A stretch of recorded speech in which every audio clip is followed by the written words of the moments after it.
पुण्य सत्संगर पूज्य परिचालक तथा उपस्थित समस्त पूत पांजाधारी ऋतिक मंडली अधूर्य मंडली जाजक मंडली समस्त को मोर आवमिष्ट प्रणाम जनाए।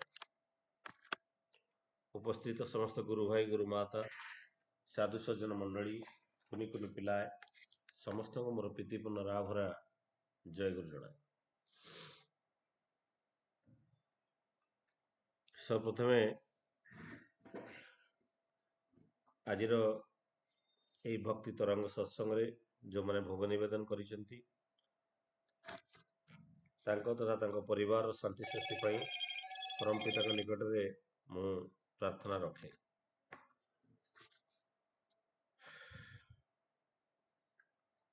उपस्थित समस्त को पुणी थे जय गुरु जनाए। भक्ति तरंगर धारावाहिक सत्संग मु बोधे 2-3 दिन तले देवघर जीवा बाटे मन पकाउली जे भक्ति तरंग बहुत दिन आलोचना रखी। दादा आज सकाଳେ फोन करे आज 1724 दिन में पदार्पण कर सब परम पिता इच्छा आओ जा हो दादा कहते आज विषय वस्तु रखा जाटा हूँ निष्ठा। निष्ठा मत तो दादा गाधुआ फोन कले मुझे व्यस्त रही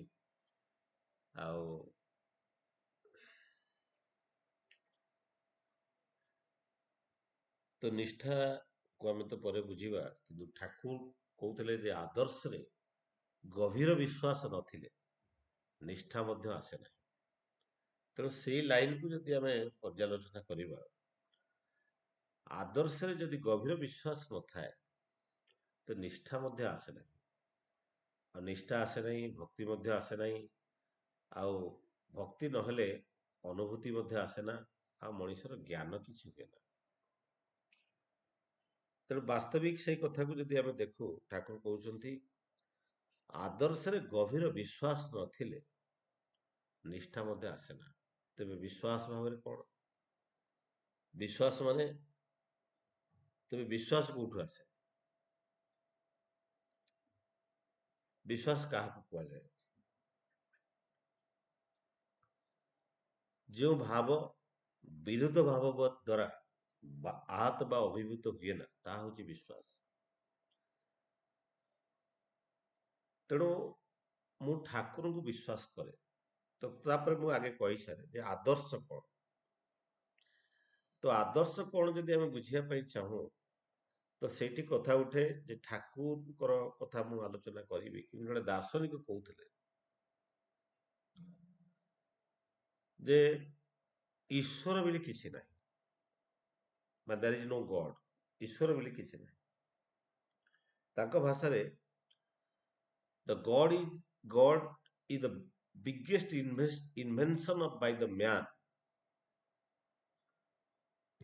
द बिगेस्ट स्यूडो इन्वेंशन माने गोटे फॉल्स इन्वेंशन मान जार कौन सत्यता किसी ना।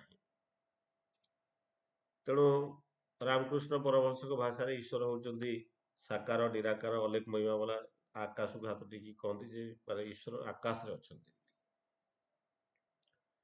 एमती अनेक कथा उठे राम को आम ईश्वर बोली कहू श्रीकृष्ण को ईश्वर बोली कहू किंतु अनेक कहते श्रीकृष्ण होउचंदी जड़े बड़ राजनीतिज्ञ आ राम होउचंदी जड़े आदर्श पुरुष।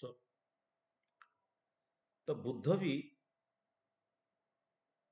जो बुद्ध अवतार बुद्ध आसी से ईश्वर को विश्वास कर भाषा ईश्वर बोली किसी ना। तेणु ठाकुर कौन कहले ईश्वर विषय ठाकुर अभिव्यक्ति कौन थिला जे ठाकुर कहते जे ईश्वर बा भगवान बोली जहाँ कहूँ ठाकुर कहते जे जगतर समस्त ऐश्वर्य जानिबा भल पाइबा और कर्म जहाँ भितर सहज उत्सरित आ जहाँ प्रति आसक्ति रे मनुष्यर समस्त जीवन जगतर समस्त समस्यार समाधान हुए सी हूँ भगवान। ये हूँ सत्यानुष्ठ ठाकुर कथा। କିନ୍ତୁ ଠାକୁର ଈଶ୍ୱର କାହାକୁ କହନ୍ତି, ଈଶ୍ୱରଙ୍କ ଉପରେ ଠାକୁର ବୁଝିବା ପାଇଁ ଠାକୁର କହୁଥିଲେ ଦ ଗଡ୍ ଇଜ ଦ ଆଇଡିଆ, ଆଦର୍ଶ ହଉଛନ୍ତି ଈଶ୍ୱର। ଆପଣ ଦେଖନ୍ତୁ,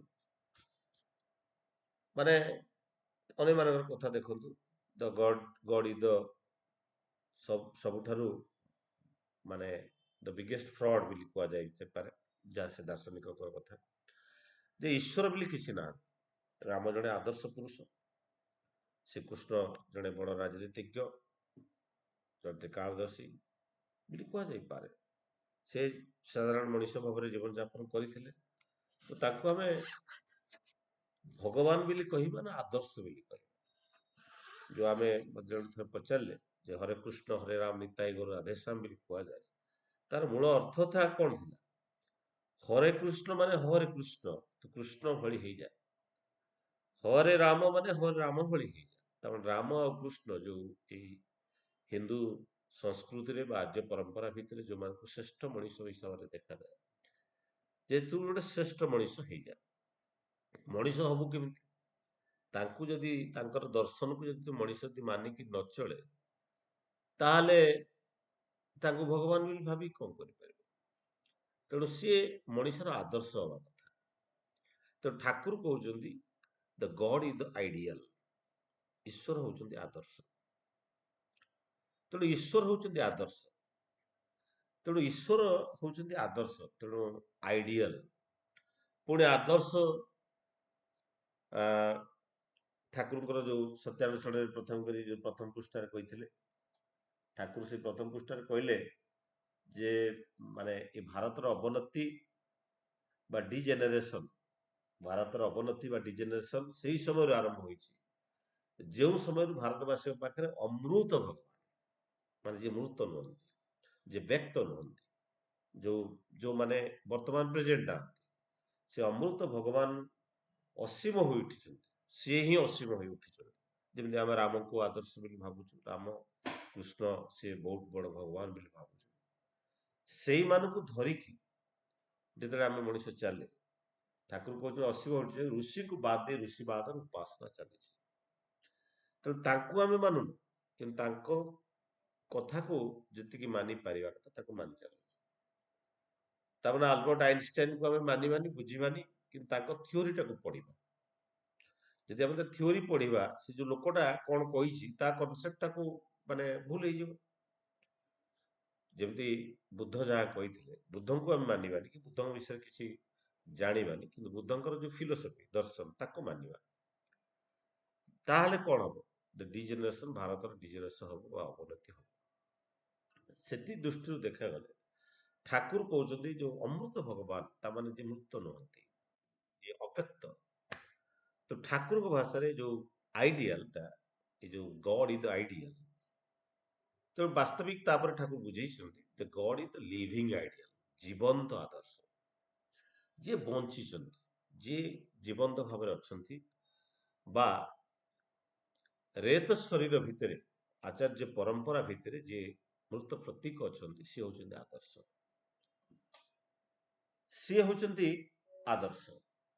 ଆଉ ସେଇ ଆଦର୍ଶଙ୍କ ପ୍ରତି ମଣିଷ ଯେତେବେଳେ ଗଭୀର ଭାବରେ ବିଶ୍ୱାସ ଆସେ, ବିଶ୍ୱାସ ଆସିବ ମାନେ ଯେଉଁ ଭାବ ବିରୁଦ୍ଧ ଭାବ ଦ୍ୱାରା ଆହତ ବା ଅଭିଭୂତ ହୁଏ, ସେଟା ହଉଛି ବିଶ୍ୱାସ। ଯେତେବେଳେ ଆମେ ବିଶ୍ୱାସ କରୁ ଯେ ଠାକୁର ହଉଛନ୍ତି ଈଶ୍ୱର ବୋଲି, ସେତେବେଳେ କଣ ହୁଏ? ଆମ ଭିତରେ ଅନେକ ଲୋକମାନେ ବି ଆମ ଭିତରେ ବିଭିନ୍ନ ପ୍ରକାର କଥା ଭରି ଦିଅନ୍ତି। ଆମ ମନ ଭିତରେ ମଧ୍ୟ ଦୁବିଧା ମଧ୍ୟ ଆସେ ଯେ ବାସ୍ତବିକ ଠାକୁର କଣ ଭଗବାନ, ଠାକୁର କଣ ଆଦର୍ଶ, ଠାକୁର ଯାହା କହିଛନ୍ତି। ତେଣୁ ବାସ୍ତବିକ ଆପଣ ଦେଖନ୍ତୁ, ସେ ଅମୃତ ଭଗବାନଙ୍କୁ ଆମେ ଧରିକି ଜୀବନରେ ଆମେ ମୃତ୍ୟୁବନ୍ତ ହେଇପାରିବା ନା ମୃତ ବା ଜୀବନ୍ତ ଭଗବାନଙ୍କୁ ଧରିକି, ଜୀବନ୍ତ ଆଦର୍ଶକୁ ଜୀବନରେ ଧରିକି ଆମେ ମାନେ ମଣିଷ ଠିକ ଭାବରେ ଯାଇପାରିବ। ଠାକୁର କହୁଛନ୍ତି ଆଦର୍ଶରେ ଗଭୀର ବିଶ୍ୱାସ ନଥିଲେ ନିଷ୍ଠା ମଧ୍ୟ ଆସେ ନା। ତେଣୁ ସେଇ ଆଦର୍ଶଙ୍କ ପ୍ରତି ଯେତେବେଳେ ଗଭୀର ବିଶ୍ୱାସ ମଣିଷ ପାଖରେ ନଥାଏ, ତା ଫଳରେ କଣ ହବ?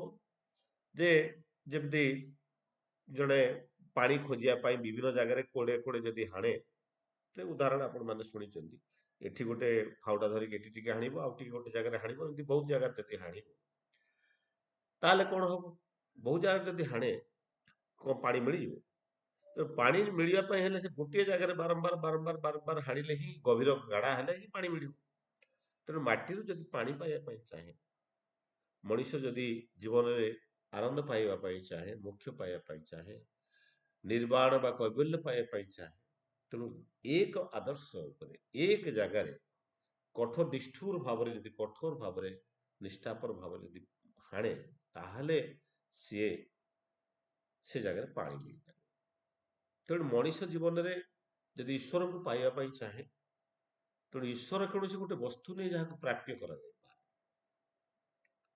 ଠାକୁର ଆଲୋଚନା ରେ କହୁଛନ୍ତି ଯେ ମଣିଷ କେବେ ଈଶ୍ୱରକୁ ପାଇପାରେ ନା। ଈଶ୍ୱର କୌଣସି ଏକ ବସ୍ତୁ ନୁହେଁ ଯାହାକୁ ମଣିଷ ପାଇପାରେ। ତେଣୁ ଈଶ୍ୱର ହଉଛନ୍ତି, ଠାକୁର କହୁଛନ୍ତି ଈଶ୍ୱର ପ୍ରାପ୍ତି ବା ଈଶ୍ୱରତ୍ୱ ପ୍ରାପ୍ତି। ଈଶ୍ୱର ପ୍ରାପ୍ତି ସମ୍ଭବ ନୁହେଁ। ଈଶ୍ୱର କୌଣସି ବସ୍ତୁ ନୁହେଁ ଯାହାକୁ ମୁଁ ପାଇଯିବି, କିନ୍ତୁ ଈଶ୍ୱରତ୍ୱ ପ୍ରାପ୍ତିଟା ସମ୍ଭବ। ତ ଈଶ୍ୱରତ୍ୱ ପ୍ରାପ୍ତିଟା କେମିତି ସମ୍ଭବ? ନା ନିଜ ଭିତରେ ଥିବା ଯୋଉ ଦିବ୍ୟତ୍ୱକୁ ପରିପ୍ରକାଶ କରିବାଟା ହଉଛି ଈଶ୍ୱର ପ୍ରାପ୍ତି। ଈଶ୍ୱରତ୍ୱ ପ୍ରାପ୍ତି ମଣିଷ ଭିତରେ ଯୋଉ ଠାକୁରତ୍ୱର ଜାଗ୍ରତ କରିବାର କଥା ଉଠିଥିଲା। ତେଣୁ ଠାକୁରତ୍ୱକୁ ଯଦି ମଣିଷ ଜାଗ୍ରତ କରିପାରେ, ତା ଭିତରେ ସେ ଈଶ୍ୱରତ୍ୱଟା ଜାଗ୍ରତ ହେଇ ଉଠେ। ଯେତେବେଳେ ମଣିଷ ଈଶ୍ୱରତ୍ୱ ଜାଗ୍ରତ ହେଇ ଉଠେ, ମଣିଷ ତାହେଲେ ସଦ୍ବୁଦ୍ଧି ସମ୍ପନ୍ନ ହୁଏ ଏବଂ ସେଇ ମାଫିକ ଜୀବନ ଯାପନ କରିପାରେ। ତେବେ ଆଦର୍ଶ ମାନେ କ'ଣ? ଯାହାଙ୍କୁ ମଣିଷ, ଯାହାଙ୍କର ଦର୍ଶନକୁ ମଣିଷ ମାନିକି ଚାଲିଲେ ମଣିଷ ଜୀବନରେ ଅନେକ ଉନ୍ନତି ହେଇପାରେ, ଅନେକ ପ୍ରଗତି ହେଇପାରେ। ସେ ଆଧ୍ୟାତ୍ମିକ ପ୍ରଗତି ହଉ ବା ଭୌତିକ ପ୍ରଗତି ହଉ, ସବୁ ପ୍ରଗତିରେ ସେ ଉନ୍ନତ ମାନ ହେଇପାରେ। ତେଣୁ ଯେତେବେଳେ ନିଷ୍ଠାର କଥା ଉଠେ, ନିଷ୍ଠା ସେତେବେଳେ ଆସେ ମଣିଷ ଯେତେବେଳେ ଆଦର୍ଶ ଉପରେ ଗଭୀର ବିଶ୍ୱାସ ଆସେ। ତାମାନେ ମୁଁ ଯଦି ଗୋଟିଏ ଜାଗାରେ ଖୋଳେ, ତାମାନେ ମୁଁ ପାଣି ପାଇପାରିବି। ମୁଁ ଯଦି ବହୁ ଜାଗାରେ ଛୋଟେ ଛୋଟେ ମାରେ, ତାହେଲେ ମୁଁ ପାଣି ଖୋଜିକି ପାଇପାରିବି। ତେଣୁ ମୁଁ ଆଜି ରାମ, କାଲି କୃଷ୍ଣ, କାଲି ଯୀଶୁଖ୍ରୀଷ୍ଟ, କାଲି ବୁଦ୍ଧ, କାଲି ରସୁଲ ମହମ୍ମଦ, ଏମିତି ଅନେକ ଦେବତାଙ୍କୁ ଯଦି ବହୁ ଦେବତାଙ୍କୁ ଯଦି ପୂଜା କରେ, ବହୁ ଦେବତାଙ୍କ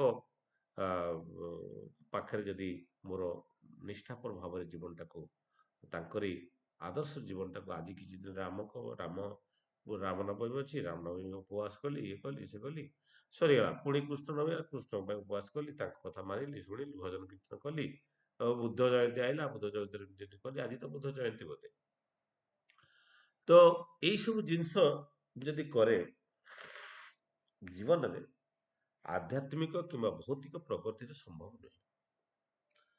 ତେଣୁ ଜୀବନରେ ସେ ଆଧ୍ୟାତ୍ମିକ କିମ୍ବା ଭୌତିକ ପ୍ରଗତି ପାଇଁ ହେଲେ, ତେଣୁ ଏକନିଷ୍ଠ ଭାବରେ ଏକ ଆଦର୍ଶରେ ମତେ ଭକ୍ତିପୂତ ଜୀବନଯାପନ କରିବାକୁ ପଡିବ, ନତୁବା ସେଇଟା ସମ୍ଭବ ହବ ନାହିଁ। ତେଣୁ ଠାକୁର କହୁଛନ୍ତି, ମୁଁ ଯଦି ଆଦର୍ଶରେ ମୁଁ ଯେତିକି କମ ବିଶ୍ୱାସ କରିବି, ପ୍ରତ୍ୟେକ ମଣିଷ ନିଜ ଜୀବନରେ ଇଏ ହଉଛି କର୍ମ କ୍ଷେତ୍ର, ଇଏ ହଉଛି ଆମର କର୍ମଭୂମି। ଏ ପୃଥିବୀଟା ହଉଛି କର୍ମର ଭୂମି। ପ୍ରତ୍ୟେକ ଯିଏ ବି ଧରାପୃଷ୍ଠରେ ଜନ୍ମ ନେବ, ତାକୁ କିଛି ନା କିଛି କର୍ମ କରିବାକୁ ପଡିବ। ରାମଚନ୍ଦ୍ର ସ୍ୱୟଂ ବିଷ୍ଣୁଙ୍କ ଅବତାର ବୋଲି କୁହାଯାଏ। ଯଦି ସେ ଯଦି ଚାହିଁଥାନ୍ତେ, ସୀତାଙ୍କୁ କ'ଣ ରାବଣ ଚୋରି କରି ନେଇଯାଇଥାନ୍ତେ ନା ରାବଣ ଯାଇଥାନ୍ତେ, ରାମ ଯାଇକି ସେତୁ ବନ୍ଧ କରିଥାନ୍ତେ, ହନୁମାନଙ୍କୁ ଧରିଥାନ୍ତେ, ଗୁଣ୍ଡୁଚି ମୂଷା ତକାତ ସବୁ ମିଶିକି ଯାଇକି ସେତୁ ବନ୍ଧ ପ୍ରଚେଷ୍ଟା କରିକି ସେଠିକି ଯିବାର ଆବଶ୍ୟକତା କ'ଣ ଥିଲା? କାରଣ ଇଏ ହଉଛି କର୍ମଭୂମି, ଏଠି କର୍ମ କରିବାକୁ ପଡେ। ତେଣୁ ଯେତେବେଳେ ମଣିଷ କର୍ମ କରିବାକୁ ଚାହେଁ, ଯେତେବେଳେ ଯୋଉ ବି କର୍ମ, ପ୍ରତିନିୟତ ମଣିଷ ବିଭିନ୍ନ ପ୍ରକାର କର୍ମ କରେ।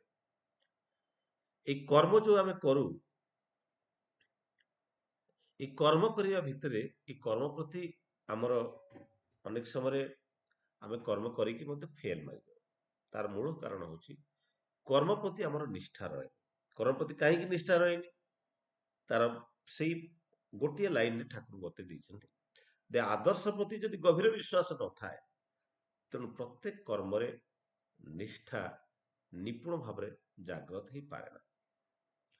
କାରଣ ନିଷ୍ଠାଟା ଯଦି ନିପୁଣ ଭାବରେ ଜାଗ୍ରତ ହେଇପାରେ ନା, କାରଣ ଆମର ବିଶ୍ୱାସଟା ଯେତିକି ଗାହାଡ ରହିବ, ପ୍ରତି କର୍ମରେ ପ୍ରତି କର୍ମରେ ଆମର ଭାବଟା ସେତିକି ନିଷ୍ଠାବାନ ହେବ। ତେଣୁ ଯେତେବେଳେ ଆଦର୍ଶରେ ମୁଁ ଠିକ ବିଶ୍ୱାସ କରେ ନା, ସେଥିପାଇଁ ଠାକୁର କହୁଛନ୍ତି ଠିକ ଠିକ ବିଶ୍ୱାସ ବା ନିର୍ଭରତା ବା ଭକ୍ତି ନଥିଲେ ମଣିଷ କେବେ ହେଲେ ସେ ପ୍ରଗତି ପଥରେ ଯାଇପାରେ ନା। ତେଣୁ ଆମେ ଯେତେବେଳେ ଆଦର୍ଶକୁ ଯେତେବେଳେ ଜୀବନରେ ଧରୁ, ଠାକୁରଙ୍କୁ ଚିନ୍ତା କରନ୍ତୁ। ଠାକୁର ତାଙ୍କ ଜୀବନରେ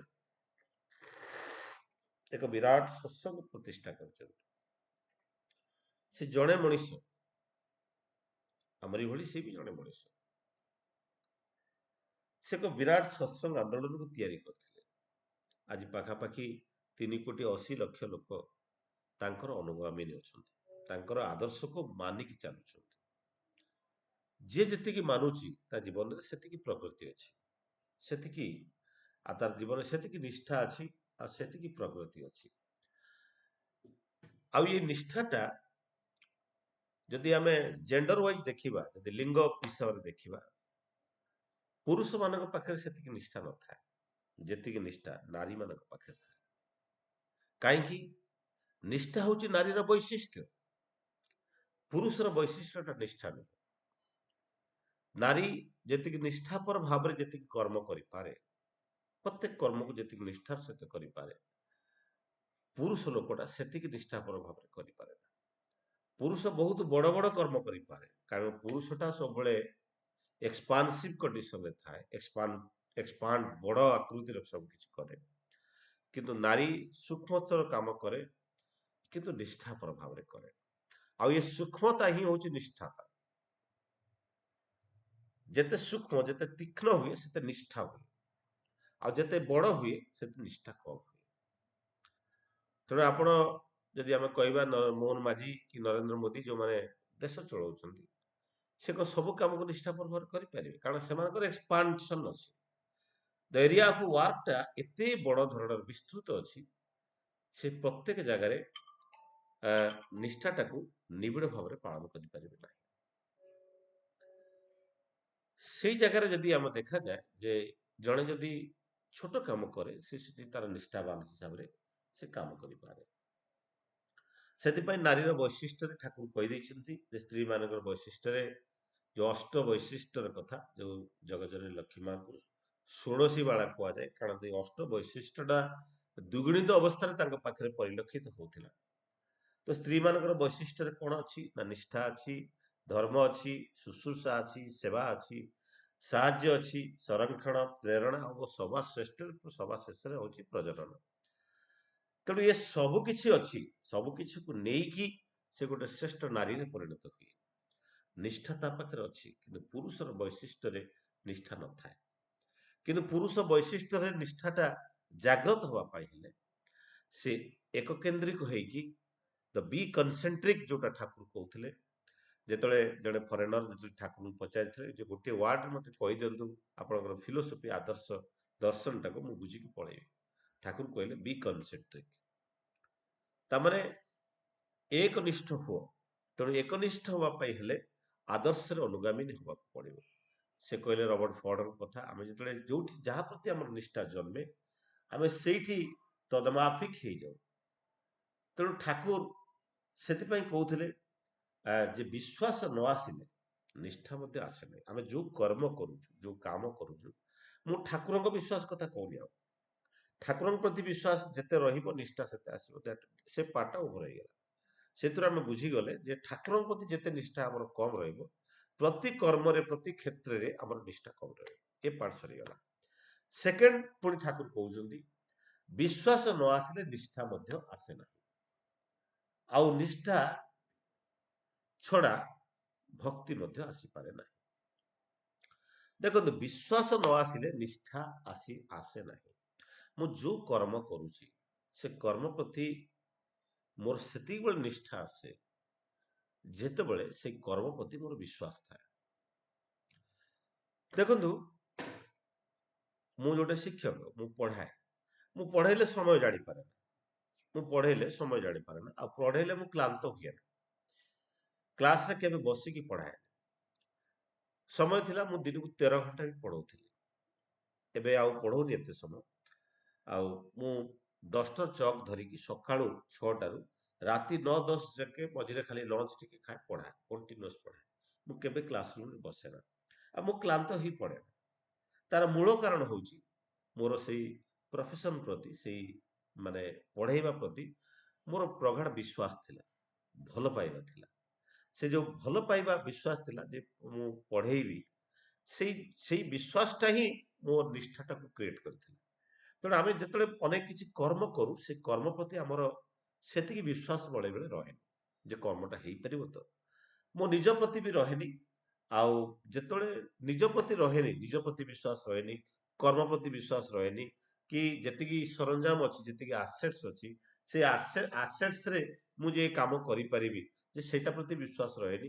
ଏମିତି ଅନେକ ପ୍ରତ୍ୟେକ ଯେତେବେଳେ ବିଶ୍ୱାସର କମି ରହେ, ସେତେବେଳେ ମୁଁ ତାକୁ ପୁରା କରିପାରେ ନା। ତେଣୁ ଅନେକ ସମୟରେ ଆମେ ଉତ୍ଫୁଲ୍ଲିତ ହେଇଯାଉଠୁ, ମାନେ ଭକ୍ତିର ଭାବ ଭଳିଆ ଦେଖାଯାଏ, କିନ୍ତୁ ନିଷ୍ଠା ନଥାଏ।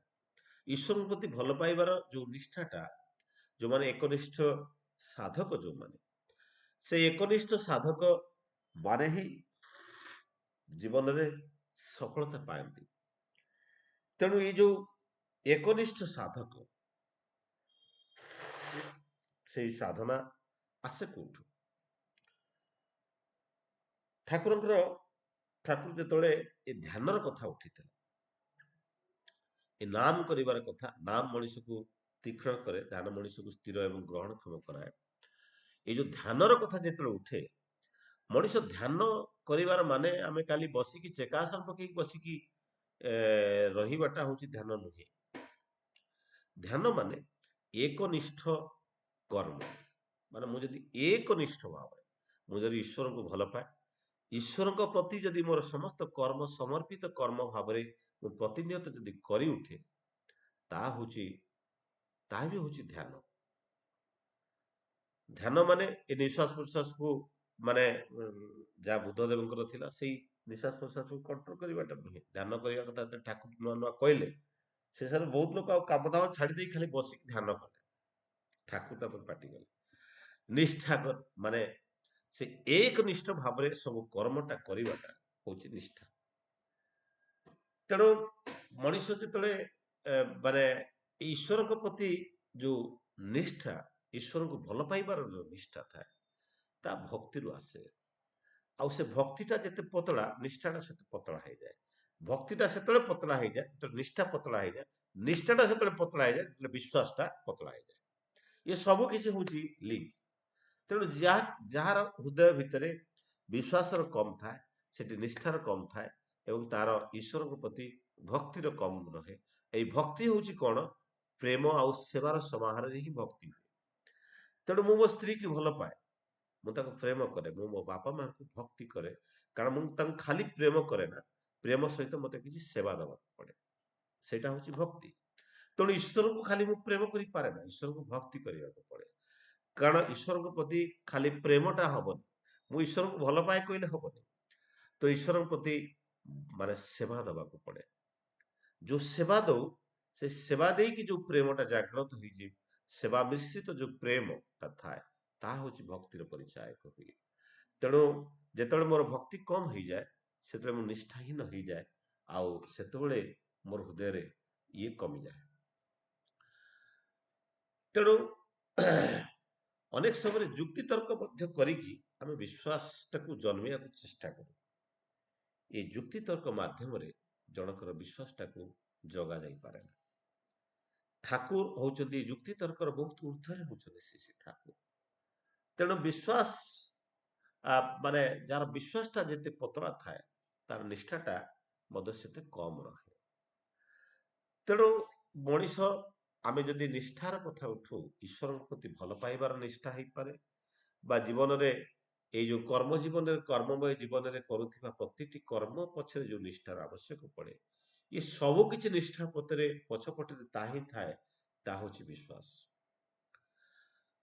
ତେଣୁ ଏଇଠି କଥା ଉଠେ ଯେ ଠାକୁର ସତ୍ୟାନୁଷ୍ଠାନରେ ତାହା ମଧ୍ୟ କହିଛନ୍ତି, ନିଷ୍ଠା ରଖ କିନ୍ତୁ ନିଷ୍ଠାନ୍ଧ ହୁଅ ନାହିଁ, ନିଷ୍ଠାରେ ତୁମେ ଅନ୍ଧ ହେଇଯାଅ ନାହିଁ। ଏଇଠି ମୁଁ କହି ରଖିବାକୁ ଚାହେଁ ଯେ ଭୀଷ୍ମଙ୍କର କଥା। ଭୀଷ୍ମଙ୍କର ଯୋଉ ପ୍ରତିଜ୍ଞା କରିଥିଲେ, ସେ ପ୍ରତିଜ୍ଞା ପାଇଁ, ସେ ପ୍ରତିଜ୍ଞା ପ୍ରତି ଏତେ ନିଷ୍ଠା ଥିଲା ତାଙ୍କର, ସେ ନିଷ୍ଠାନ୍ଧ ହେଇଯାଇଥିଲେ। କାରଣ ସେ ପ୍ରତିଜ୍ଞାଟାକୁ ପାଳନ କରିବା ପାଇଁ ସେଇ ନିଷ୍ଠାରେ ସେ ନିଷ୍ଠାନ୍ତ ହେଇକି ଅନେକ କିଛି ଭୁଲ ମଧ୍ୟ କରି ବସିଥିଲେ। ଯୋଉଠି ଯୋଉ ମାନେ ଯେତେବେଳେ ଦ୍ରୌପଦୀଙ୍କର ବସ୍ତ୍ରହରଣ ହେଲା, ସେ କୁକର୍ମକୁ ଦେଖିକି ମଧ୍ୟ ପାଟି ଚୁପ୍ କରିକି ବସିଥିଲେ, କାରଣ ସେ ନିଷ୍ଠାନ୍ଧ ଥିଲେ। ସେଇ ସେ ସିଂହାସନ ପ୍ରତି ତାଙ୍କର ଯୋଉ ନିଷ୍ଠା ଥିଲା, ସେ ନିଷ୍ଠାରେ ସେ ବାନ୍ଧି ହେଇକି ଥିଲେ। ଆଉ ବାନ୍ଧି ହେଇଥିଲେ ଏଥିପାଇଁ କାରଣ ତାଙ୍କ ଯୋଉ ଅନ୍ନ ଖାଉଥିଲେ, ସେ ଅନ୍ନ ତାଙ୍କ ମନଟାକୁ ସଂକୁଚିତ କରିକି ରଖିଥିଲା। କର୍ଣ୍ଣ ମଧ୍ୟ ଧର୍ମବୀର, ସେ ମଧ୍ୟ ନିଷ୍ଠାନ୍ତ ଥିଲେ, ତାଙ୍କର ସେ ବନ୍ଧୁର ଋଣ ପାଇଁ ନିଷ୍ଠାନ୍ତ ଥିଲେ। ତେଣୁ ମଣିଷ ଅନେକ ସମୟରେ ନିଷ୍ଠା ରଖିକି ନିଷ୍ଠାନ୍ତ ହେଇଯାଏ, ଯେ ମୁଁ ଏଇ କାମଟା କରିବାକୁ ଅଛି। ମୁଁ ମୋର ମୁଁ ଗୋଟେ ପିଲାକୁ ଦେଖିଲି ଯେ ସେ ମେଡିକାଲ ପ୍ରିପାର କରି କରି କରି କରି ବୁଢା ହେଇଗଲା, ତାପରେ ପାଗଳ ହେଇକି ବୁଲୁଛି। ଇଏ ହଉଛି ଏକ ନିଷ୍ଠାନ୍ତ। ମୁଁ ନିଷ୍ଠାପର ଭାବରେ ନିଷ୍ଠା ମୁଁ କରିବି କରିବି କରିବି ବୋଲି ଚେଷ୍ଟା କଲେ ଯେ ମୋ ପାଖରେ ଅନେକ କିଛି କମି ଥାଇପାରେ, ସେ କମିଟାକୁ ମତେ ବୁଝିବାକୁ ପଡେ। ସେ ବୁଝିକି ମୋର କର୍ମ ଧାରାଟାକୁ ପୁଣି ନିରୂପଣ କରିକି ତାକୁ ପରିବର୍ତ୍ତନ ଧାରାଟାକୁ କରିବାକୁ ପଡିବ।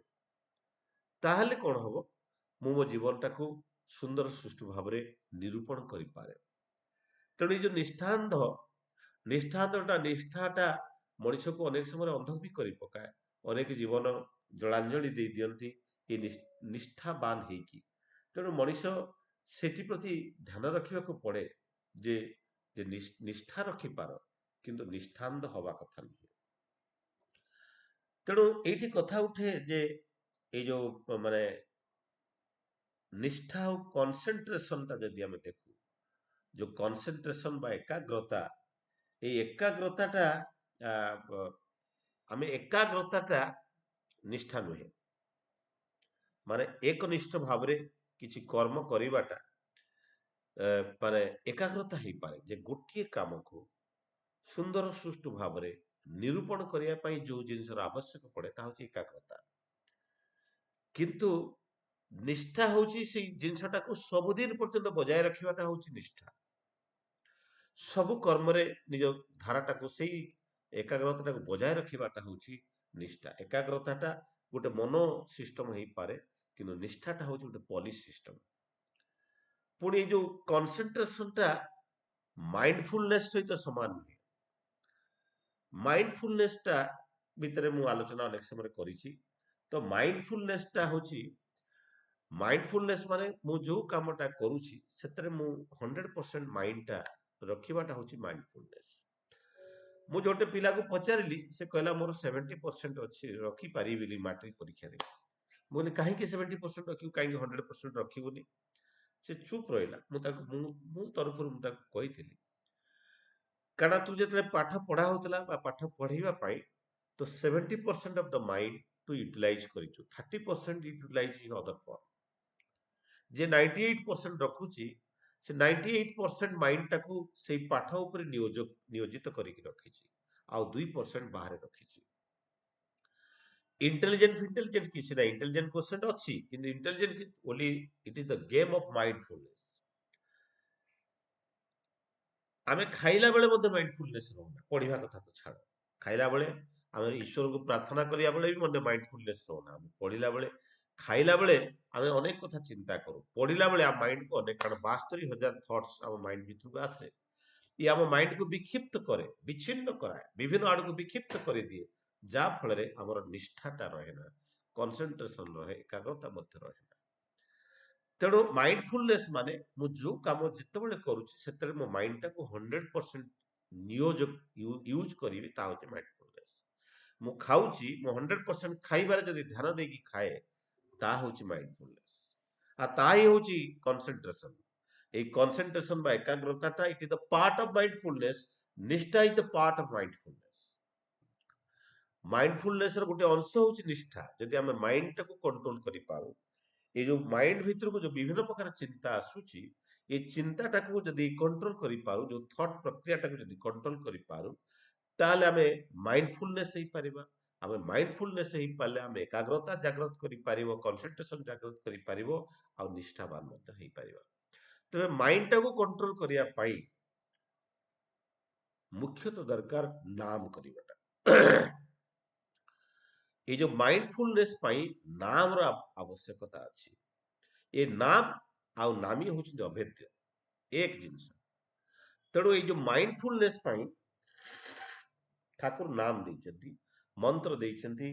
ମନ ତାରଇତି ମନ୍ତ୍ର। ଏଇ ମନଟାକୁ ଯିଏ ତାରଣ କରେ, ରକ୍ଷା କରେ, ସେ ହଉଛି ମନ୍ତ୍ର। କାରଣ ରକ୍ଷା କଣ, ମନଟାକୁ ମରିଯାଉଛି, ତାକୁ ରକ୍ଷା କରେ। ମନ ଯୋଉ ଇଆଡେ ସିଆଡେ ପଳେଇ ଯାଉଛି, ତାକୁ ଗୋଟିଏ ଜାଗାରେ ସ୍ଥିର କରି ରଖିବା ପାଇଁ ଠାକୁର ନାମ ଦେଇଛନ୍ତି। ନାମ ହଉଛି ଏକ ସ୍ପନ୍ଦନାତ୍ମକ ପ୍ରତିଛବି।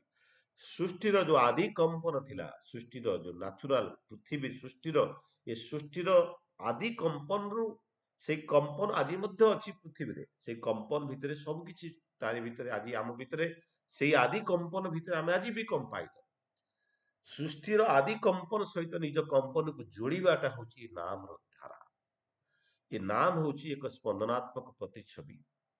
ଏଇ ଯୋଉ ସ୍ପନ୍ଦନ ମଣିଷଟାକୁ ଆଦି ସ୍ପନ୍ଦନ ସହିତ, ଏ ବେସିକ ଭାଇବ୍ରେସନ ସହିତ ଯୋଡ଼ିକି ରଖେ, ଯାହା ଫଳରେ ମଣିଷର କନସେନ୍ଟ୍ରେସନ ଲେବୁଲ ବଢିପାରିବ, ମାଇଣ୍ଡଫୁଲନେସ୍ ବଢିପାରିବ।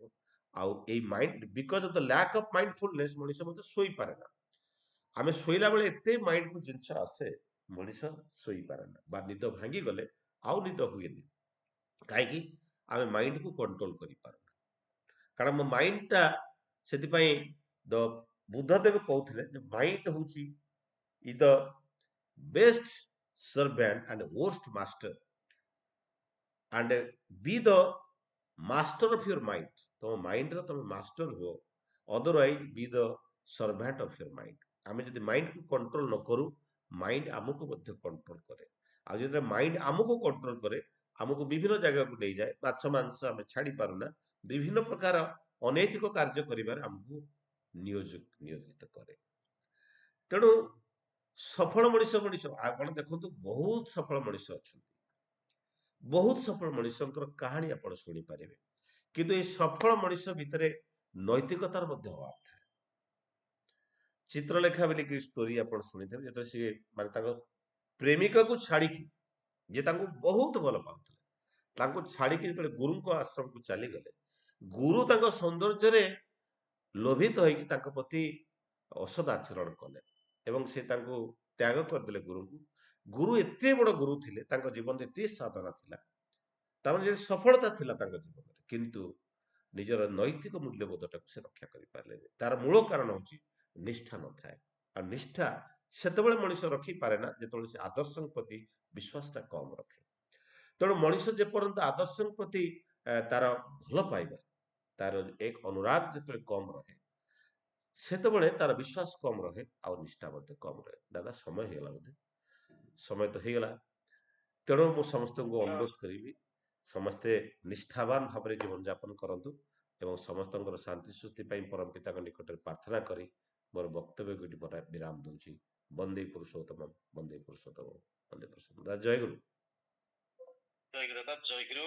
ଅତି ସୁନ୍ଦର ମାର୍ମିକ ହୃଦୟ ସ୍ପର୍ଶୀ ଆପଣ ଏଇ ଯୋଉ ନିଷ୍ଠା ବିଷୟକୁ ନେଇ ଏତେ ସୁନ୍ଦର ଭାବରେ ଆପଣ ବ୍ୟାଖ୍ୟା କରି, ବିଭିନ୍ନ ଦିଗରୁ ଆଲୋଚନା କରି ଏତେ ସୁନ୍ଦର ଭାବେ ବୁଝେଇଛନ୍ତି। ପ୍ରତ୍ୟେକ ଶବ୍ଦ, ପ୍ରତ୍ୟେକ ବାଣୀ ସମସ୍ତଙ୍କ ମନ ପ୍ରାଣକୁ ସ୍ପନ୍ଦିତ କରିଛି। ଶେଷରେ କହୁଥିଲେ ଏଇ ନିଷ୍ଠାଟା ଆସେ ମଣିଷ ଯଦି ସଠିକ ଭାବରେ ନାମ କରିବ, ଏବଂ ଶେଷ କହିଲେ ଆଦର୍ଶ ଯଦି ଜୀବନରେ ନାହାନ୍ତି, ତାହେଲେ ଏଇ ନିଷ୍ଠାଟା କେବେ ବି ମାନେ ଜୀବିତ ହେଇ ରହିପାରିବ ନାହିଁ। ନିଷ୍ଠାଟା ଆମର ଅନିଷ୍ଠା ହେଇଯିବ। ସବୁରି ମୂଳେ ହେଉଛନ୍ତି ଆମର ଆଦର୍ଶ, ଏବଂ ଆଦର୍ଶକୁ ଧରିଲେ ସେଇ ସତନାମ ଆମ ସମସ୍ତଙ୍କୁ ସେଇ ନିଷ୍ଠା ମାର୍ଗରେ ନେଇ ଆମକୁ ଗୋଟେ ସୁନ୍ଦର ମଣିଷ ପରିଣତ କରିପାରିବ। ଯାହା ହଉ ଦାଦା, ଆପଣ ବିଷୟରେ କଣ ବା ମୁଁ କହିପାରେ। ଆପଣ ସୁନ୍ଦର ଆଲୋଚନା କରି ସମସ୍ତଙ୍କର ମନ ପ୍ରାଣ ହୃଦୟକୁ ଜୟ କରିଛନ୍ତି। ପରମ ପିତାଙ୍କର ସୁନ୍ଦର ଶିଷ୍ୟଟି ହେଇ ଏଇଭଳି ପ୍ରଭୁକୁ ପ୍ରତିଷ୍ଠା ଦିଗରେ ଆହୁରି ଅଗ୍ରଗତି କରନ୍ତୁ। ଆପଣଙ୍କ ଶତାୟୁ ଚିର କାମନା କରେ, ଆପଣ ଦୀର୍ଘ କାମନା କରେ, ଆପଣଙ୍କର ସର୍ବବିଧ ମଙ୍ଗଳ ସପରିବାର କାମନା କରି